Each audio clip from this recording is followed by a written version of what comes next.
Hello friends, welcome back to my channel. তো বন্ধুরা, এখন আমরা কথা বলবো বরবাদের দ্বিতীয় গানটা নিয়ে, নিঃশ্বাস, যেটা গতকালকে রিলিজ করলো। গানটা নিয়ে অবশ্যই কথা বলবো, কিন্তু তার আগে যেটা বলার সেটা হচ্ছে যে এখন আমরা দেখতে পাচ্ছি বাংলাদেশ সেন্সর বোর্ড এবং বরবাদের টিমের মধ্যে একটা বিরাট লড়াই চলছে বরবাদের ছাড়পত্র নিয়ে। বাংলাদেশ সেন্সর বোর্ডের মতে বরবাদে এক্সট্রা কিছু ভায়োলেন্স দেখানো হয়েছে, যেটা মুক্তি দেওয়া অসম্ভব আর কি। তো তাই বরবাদের টোটাল যে ডিউরেশন রয়েছে, সিনেমার ডিউরেশন, সেখান থেকে প্রায় 10 মিনিটের সিন বা পোর্শন কাট করে তবেই সিনেমাটা মুক্তি দেবে আর কি বাংলাদেশ সেন্সর বোর্ড, বা ছাড়পত্র দেবে।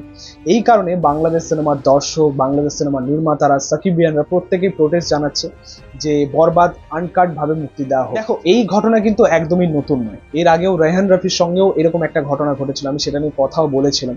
তবে এটা আমি মনে করি যে সেন্সর বোর্ডের নিয়মাবলী আলাদা থাকে, তাদের সিদ্ধান্ত আলাদা থাকে, তো সেগুলো মানতেই হয়। এবং দর্শক হিসেবে আমরা এটা চাই, আমরা আমরা বাংলাদেশ দর্শকের হয়েও চাই, আমরা সিনেমা নির্মাতাদের হয়েও চাই যে বরবাদ অবশ্যই আনকাট ভাবে আনা হোক।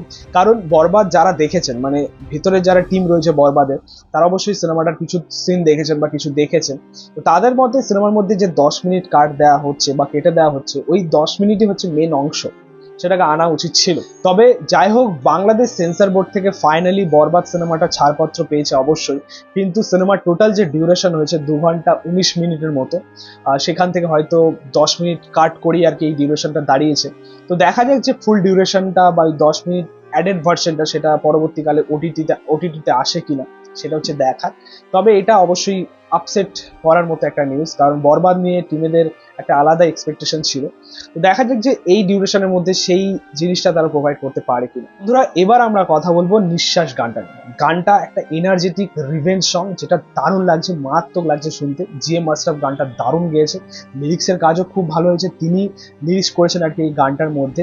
প্রতি নিঃশ্বাসে নাম তোমার লেখা আমার মনের ভিতরে, অসাধারণ লিরিক্সের কাজ হয়েছে। পাশাপাশি গানের প্রেজেন্টেশন খুব ভালো, সুর খুব ভালো, মিউজিকের কাজও খুব ভালো।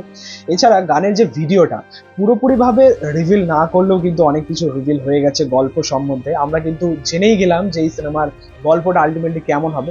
গল্পটা নিয়ে আমি আগেও প্রেডিকশন দিয়েছিলাম যে সাকিব খানের যে চরিত্রটা, সে তার ভালোবাসাকে পাওয়ার জন্য সব কিছু করতে পারে। তুফানে আমরা যেটা দেখেছিলাম যে নিজের এম্পায়ার, নিজের সাম্রাজ্য বাড়ানোর জন্য পুরো বাংলাদেশ সে জ্বালিয়ে দিচ্ছে। এবার আমরা যে গল্পটা পাবো সেটা হচ্ছে নিজের ভালোবাসাকে পাওয়ার জন্য পুরো পৃথিবী সে জ্বালিয়ে দিচ্ছে, কাইন্ড অফ এরকম একটা গল্প আমরা পাবো। একদমই একটা ভয়ঙ্কর অবতারে আমরা দেখতে পাবো আমাদের সাকিব খানকে। যাই হোক, সিনেমার কাজ কেমন হয়, গল্পের কাজ কেমন হয়, সেটাই হচ্ছে দেখার। গানটা আমার দারুণ লেগেছে, তোমাদের গানটা কেমন লেগেছে সেটা কিন্তু অবশ্যই কমেন্টে জানিও। এবং ভিডিওটা ভালো লাগলে অবশ্যই লাইক, কমেন্ট, শেয়ার করে দিও। পাশে থেকে সাপোর্ট করো, চ্যানেলটাকে অবশ্যই সাবস্ক্রাইব করেছো, পাশে থাকা বেল আইকন প্রেস করে দিও পরবর্তী ভিডিওগুলো আপলোড করার জন্য। Thank you, tata.